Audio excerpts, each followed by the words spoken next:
Hello, here to talk about blind kitties some more. So Kurt here is blind, has been since birth. Something to keep in mind when you have a blind cat in the house is to keep all of your furniture exactly where it is. And something Kurt does is take circles around the room, finds out where everything is, and actually memorizes the layout. Now, our little cat tree thing here, Kurt has zero problems getting up on that, even without our tiered assistance here. I just rearranged some things, and now I'm going to reassure him and let him know where everything is. He got up here by himself, and he was confused by what was going on. So what I like to do, give a tap-tappy, because he goes by sound a lot. Where's a good boy?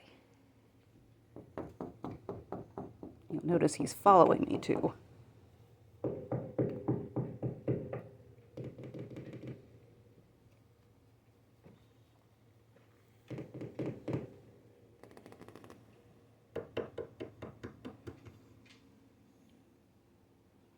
So he's figured out that's where the table and the bed are.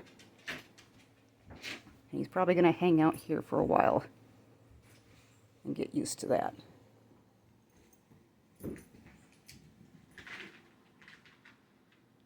If you watch him, you'll see he's wandering around, he's listening to me talk, he's not looking directly at me. He kind of is, because he knows about where I am. He's going to walk around the edge of this thing, he's going to figure out where all the edges are, reassure himself that it is what he thinks it is. And eventually when he gets comfortable, he's going to end up on top of this thing, looking down at me.